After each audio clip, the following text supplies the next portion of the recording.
पर्व के इस कार्यक्रम में संवाद का जो विषय रखा है वो बहुत ही अपने आप में अद्भुत और सराहनीय प्रशंसनीय है। आपकी जितनी प्रशंसा की जाए उतनी कम है, क्योंकि पिछले 3 वर्षों से लगातार आप समाज के उत्थान और समाज में जो विभिन्न क्षेत्रों में लोग काम कर रहे हैं उन पुरोयोद्धाओं के माध्यम से समाज को नई दिशा और दशा देने का काम यहाँ इस मंच से करती हैं। आपका पुनः मैं हृदय की गहराइयों से आभार प्रकट करता हूँ। साथियों, सबसे पहले जो विभिन्न राज्यों से आए हुए गुर्जर समाज और 36 बिरादरी के लोग इस मेले में आए हैं, मैं आप सब लोगों का हार्दिक स्वागत और अभिनंदन करता हूं।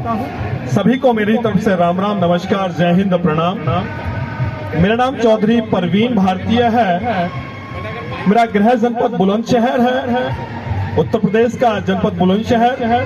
कस्बा औरंगाबाद के समीप मेरा गांव मुंडी बकापुर आता है, लेकिन पिछले 25 वर्षों से मैं गौतम बुद्ध नगर के गिटानोड़ा में रहता हूं।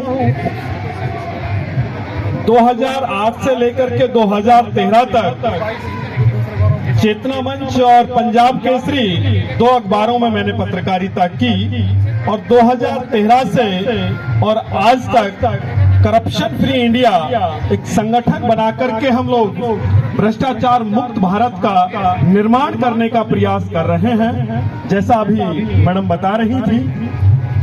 क्योंकि मैं उस स्थान पर रहता हूं जो नोएडा एशिया का सबसे नंबर 1 शहर है।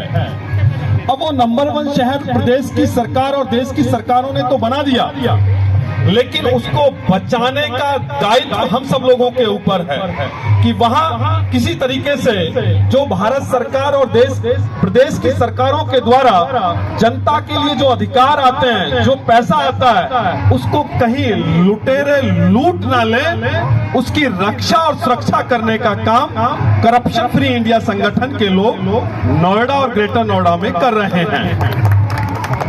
अब बात आती है कि हम लोग भ्रष्टाचार मुक्त भारत का निर्माण कर कैसे पाएंगे।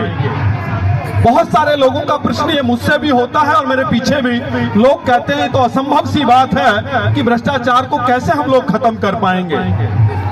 लेकिन जब ब्रिटिश सरकार का इस देश पे कब्जा था और ब्रिटिश सरकार यहाँ अपनी हुकूमत चलाए हुए थी, तो उस समय भी भारत के लोग ये कहते थे कि हम लोग कैसे आजाद हो पाएंगे, कोई मार्ग कोई रास्ता नहीं दिखता। लेकिन वीर विजय सिंह पथिक उर्फ भूप सिंह राठी, कोतवाल धन सिंह गुर्जर, मंगल पांडे, सरदार भगत सिंह, राजगुरु सुखदेव, चंद्रशेखर आजाद जैसे लाखों क्रांतिकारी आए और उन्होंने आजादी का बिगुल बजाया और इस देश में आजादी के लिए एक लड़ाई लड़ी और जंग प्रारंभ की। उस जंग का परिणाम ये रहा कि 100 वर्ष में हम लोग भारत को आजाद करा लिए और आज आजाद भारत में हम लोग आजादी की दूसरी लड़ाई लड़ रहे हैं, जिसकी बात करते हैं करप्शन फ्री इंडिया, यानी कि भ्रष्टाचार मुक्त।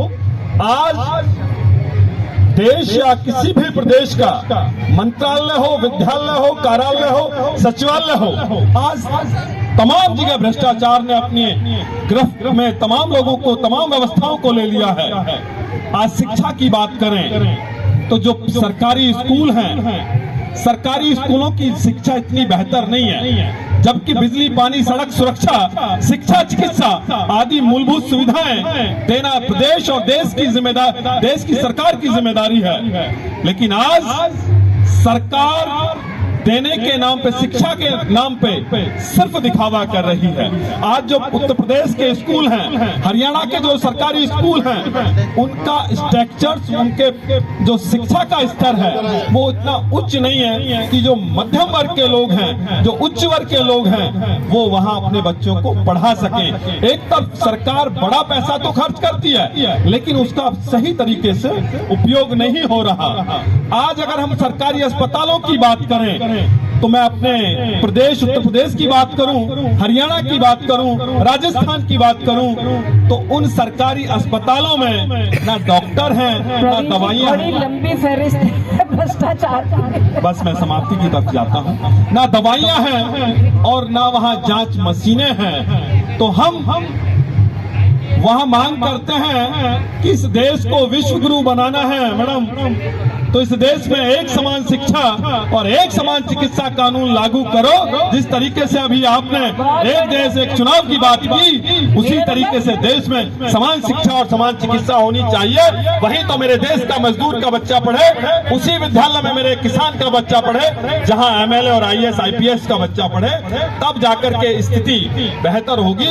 उसी तर्ज पे हमने मांग की है भारत की और प्रदेश की सरकार से, जिन अस्पतालों में दवाइयां और डॉक्टर्स नहीं है, उनमें वहां के मंत्रियों का इलाज होना चाहिए, उनके माँ बापों का इलाज होना चाहिए, ताकि उनको ये पता चल सके कि इस देश का जो मूल नागरिक है वह अपने मूलभूत सुविधाओं से कोसों दूर है।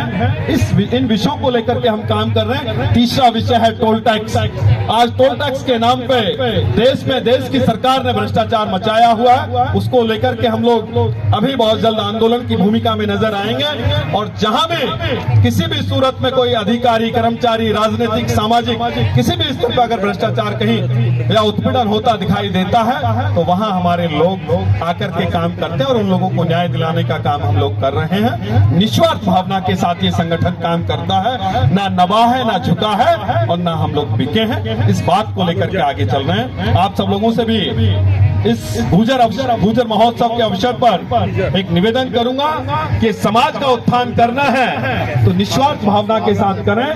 जैसे कि हम लोग 5 विचारों के साथ आगे बढ़ रहे हैं। शुद्ध आचार, शुद्ध विचार, निष्कलंक जीवन, त्याग की भावना और अपमान पीने की शक्ति। अगर हमारे आचार विचार शुद्ध होंगे तो हम अपने समाज को आगे लेकर के जाएंगे। हमारे जीवन में अगर कलंक नहीं होगा तो आपका समाज आगे जाएगा।